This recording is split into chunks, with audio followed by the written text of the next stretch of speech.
নমস্কার বন্ধুরা, village food with কল্যাণীতে আপনাদের সবাইকে স্বাগত জানাই। আজকে আমি আপনাদের সঙ্গে শেয়ার করতে চলেছি দারুণ টেস্টি ভেজিটেবল চপের রেসিপি। বন্ধুরা, আমরা দোকান থেকে কিন্তু ভেজিটেবল চপ কিনে খাই, আর আমি জানি আপনারাও বানাতে জানেন।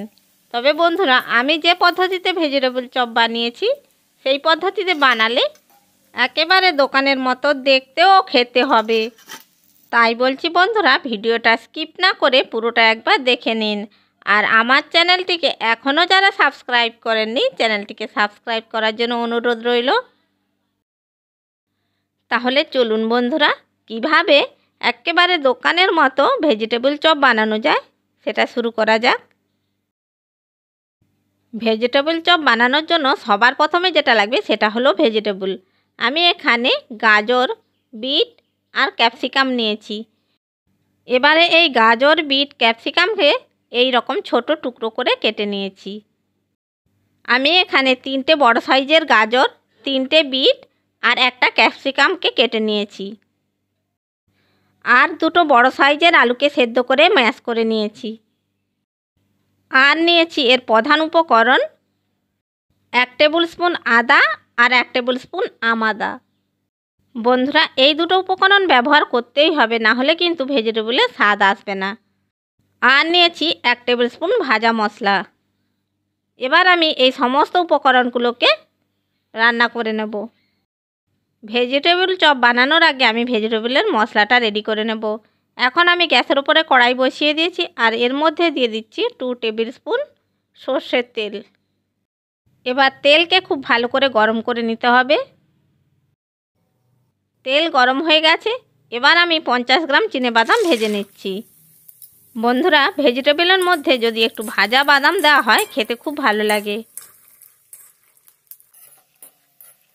চিনেবাদামগুলো ভাজা হয়ে গেছে, এবার আমি এই চিনেবাদামগুলোকে একটা বাটির মধ্যে তুলে নিচ্ছি।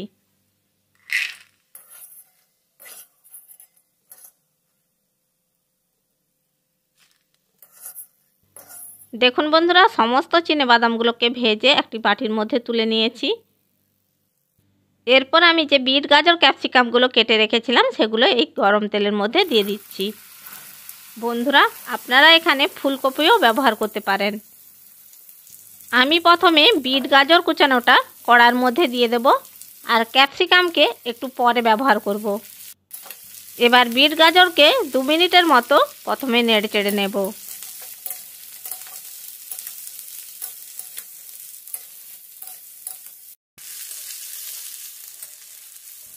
বিট, গাজরকে আমি 2 মিনিট নেড়ে চেড়ে নিয়েছি। এরপর আমি এর মধ্যে অ্যাড করে দেব পরিমাণ মতো লবণ। এবার লবণকে বিট, গাজরের সাথে খুব ভালো করে নেড়ে চেড়ে মিশিয়ে নিতে হবে। লবণকে নেড়ে চেড়ে বিট, গাজরের সাথে খুব ভালো করে মিশিয়ে নিয়েছি। এবার এটাকে ঢাকা দিয়ে 2 মিনিট রান্না হতে দেব। 2 মিনিট পরে কড়াইয়ের ঢাকনাটা খুলে নিচ্ছি। এবার আমি এটাকে আবারও নেড়ে চেড়ে নিচ্ছি। বিট, গাজরকে নেড়ে চেড়ে নিয়েছি। এবারে যে ক্যাপসিকামটা কুচিয়ে রেখেছিলাম সেই ক্যাপসিকামটা আমি এর মধ্যে অ্যাড করে দিচ্ছি। এরপর ক্যাপসিকামকে বিট, গাজরের সাথে খুব ভালো করে নেড়ে চেড়ে নিতে হবে।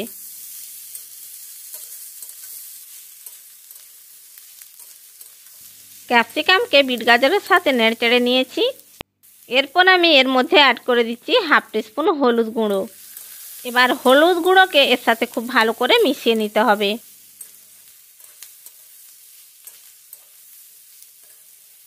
হলুদকে বিট, গাজরের সাথে নেড়ে চেড়ে খুব ভালো করে মিশিয়ে নিয়েছি।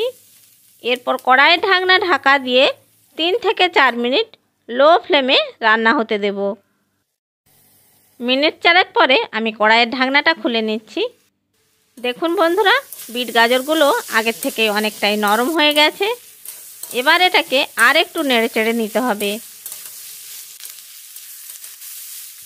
দেখুন বন্ধুরা, নাড়তে নাড়তে বিট, গাজরগুলো সুন্দরভাবে সেদ্ধ হয়ে গেছে। এরপর আমি এর মধ্যে মশলাগুলো অ্যাড করব। আমি এখন এর মধ্যে দিয়ে দিচ্ছি 1 টিস্পুন লঙ্কার গুঁড়ো, দিয়ে দিচ্ছি 1 টেবিল স্পুন আদা বাটা। এবার আদা বাটা আর লঙ্কার গুঁড়োকে একটু নেড়ে চেড়ে মিশিয়ে নিতে হবে।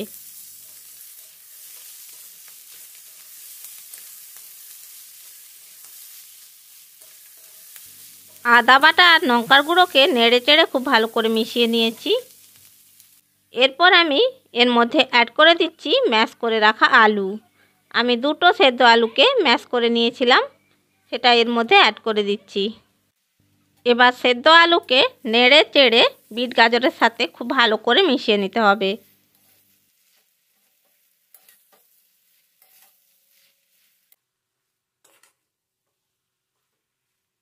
আলুকে বিট গাজরের সাথে মিশিয়ে নিয়েছি। এরপর আমি এর মধ্যে দিয়ে দিচ্ছি অল্প একটু লবণ। আমি আগেও লবণ ব্যবহার করেছিলাম, কিন্তু আলুটা দেওয়ার জন্যে আমি আরেকটু লবণ ব্যবহার করছি। এবার টেস্টের ব্যালেন্সের জন্য আমি এখানে দিয়ে দিচ্ছি 1 টিস্পুন চিনি। এরপর দিচ্ছি আদা বাটা। সবশেষে দিয়ে দিচ্ছি 1 টেবিল চামচ ভাজা মশলা। আমি ধনে জিরে মৌরি গোটা লঙ্কা আর দারুচিনি দিয়ে একটা ভাজা মশলা তৈরি করে রেখেছিলাম, সেটা আমি দিয়ে দিচ্ছি। এবার সমস্ত কিছু মশলাকে খুব ভালো করে এর সাথে মিশিয়ে নিতে হবে। সমস্ত কিছু ইনগ্রিডিয়েন্টসকে আমি খুব ভালো করে মিশিয়ে নিয়েছি। এরপর আমি এর মধ্যে দিয়ে দিচ্ছি 1 চামচ আমচুর পাউডার। আর যে চিনেবাদামগুলো ভেজে রেখেছিলাম সেগুলো এর মধ্যে দিয়ে দিচ্ছি। এবার এগুলোকেও চপের মশলার সাথে খুব ভালো করে মিশিয়ে নিচ্ছি।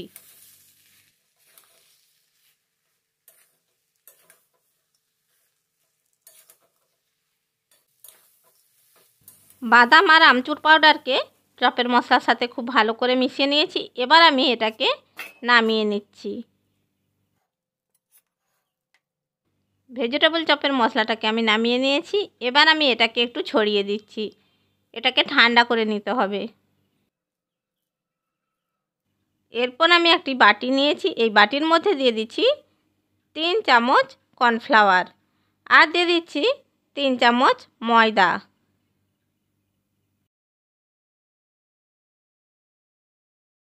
এবার দিয়ে দিচ্ছি অল্প একটু লবণ। এবার ময়দা আর কর্নফ্লাওয়ারকে খুব ভালো করে মিশিয়ে নিচ্ছি।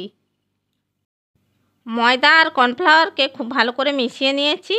এরপর আমি এর মধ্যে দিয়ে দিচ্ছি পরিমাণ মতো জল। জল দিয়ে এটার একটা ঘোল তৈরি করে নেব। দেখুন বন্ধুরা, ঘোলটা তৈরি করে নিয়েছি। এটা খুব পাতলাও হবে না আবার ঘনও হবে না। এটাকে এবার একটা সাইডে সরিয়ে রাখছি। এরপর বন্ধুরা, ভেজিটেবল চপের যে মশলাটা তৈরি করে রেখেছিলাম সেটা ঠান্ডা হয়ে গেছে। এবার আমি ভেজিটেবলগুলো গড়ে নিচ্ছি। আমি হাতের মধ্যে পরিমাণ মতো ভেজিটেবল চপের মশলা নিয়ে নিয়েছি। এবার এটাকে এইভাবে একটু লম্বা করে শেপ দিয়ে দিচ্ছি।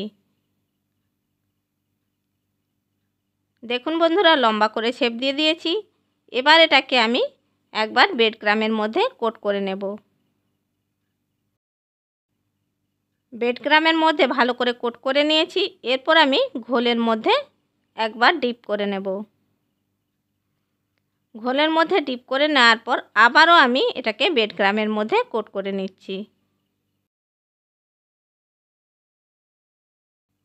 খুব ভালো করে কোট করে নিয়েছি। দেখুন বন্ধুরা, একটা ভেজিটেবল চপ আমার তৈরি হয়ে গেছে। এবার আমি এটাকে একটি প্লেটের মধ্যে রেখে দিচ্ছি। একই রকম পদ্ধতিতে আমি বাকি ভেজিটেবল চপ গড়ে নিচ্ছি।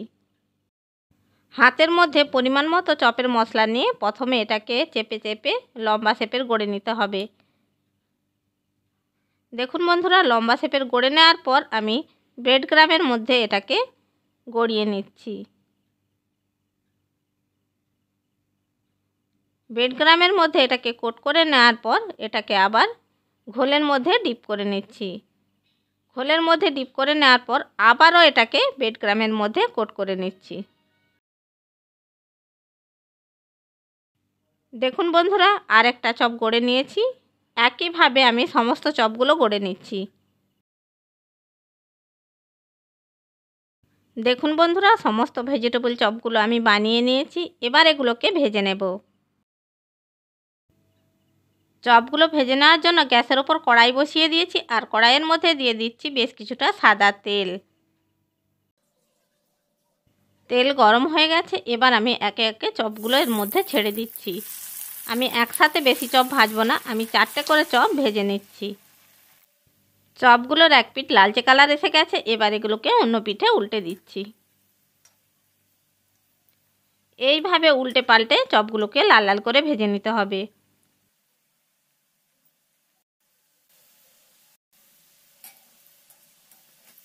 দেখুন বন্ধুরা, চপগুলো লাল লাল করে ভাজা হয়ে গেছে। এবার আমি তেল ঝরিয়ে চপগুলোকে একটি প্লেটের মধ্যে তুলে নিচ্ছি।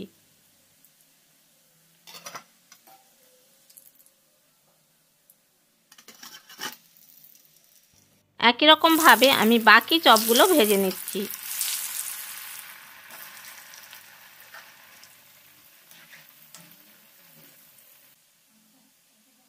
দেখুন বন্ধুরা, সমস্ত চপগুলো আমার ভাজা হয়ে গেছে। এগুলোকেও আমি তেল ঝরিয়ে প্লেটের মধ্যে তুলে নিচ্ছি।